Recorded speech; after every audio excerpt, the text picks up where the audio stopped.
அஸ்ஸலாமு அலைக்கும்.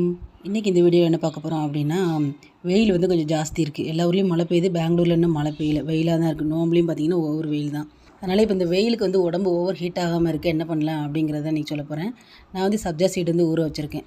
1 டீஸ்பூன் அளவுக்கு ஊற வச்சுட்டு 1 டம்ளர் அளவுக்கு மிக்ஸ் பண்ணி வச்சுருக்கிறேன். அதுக்கப்புறம் வெள்ளரிக்காவும் டெய்லி நம்ம கட் பண்ணி சாப்பிட்லாம். அது ரொம்ப நல்லது. வெள்ளரிக்காய் எப்படி சாப்பிட்ணும் அப்படின்னா, கொஞ்சம் முத்தின வெள்ளரிக்காய் இருந்துச்சு அப்படின்னா இந்த மாதிரி கட் பண்ணிட்டு மேலே நல்லா தேய்ச்சிட்டே இருக்கணும். அப்படி தேய்க்கும் போது நுரை மாதிரி வருது பார்த்தீங்களா, அதை வந்து எடுத்துடணும். அதுக்கப்புறம் 2 பக்கமும் அதே மாதிரி கட் பண்ணிவிட்டு நல்லா தேய்ச்சிட்டே இருந்தீங்க அப்படின்னா அந்த வெள்ளரிக்காயில் இருக்கக்கூடிய அந்த கசப்பு தன்மை வந்து இருக்காது சாப்பிடும்போது. அதனால் வெள்ளரிக்காய் சாப்பிடும்போது இப்படி தான் சாப்பிட்ணும். அதுக்கப்புறம் கட் பண்ணிட்டு தோலை உரிச்சிட்டு க்ளீன் பண்ணிவிட்டு சின்ன சின்னதாக கட் பண்ணி வச்சுக்கலாம். தேவைப்பட்டுச்சுன்னா கொஞ்சமாக உப்பு சேர்த்து சாப்பிட்டு வரலாம். இப்போ வந்து வெயில் ஜாஸ்தி தான் இருக்குது. அதனால் எவ்வளோ வெள்ளரிக்காய் சாப்பிட்டாலும் ஒன்றும் ஆகாது.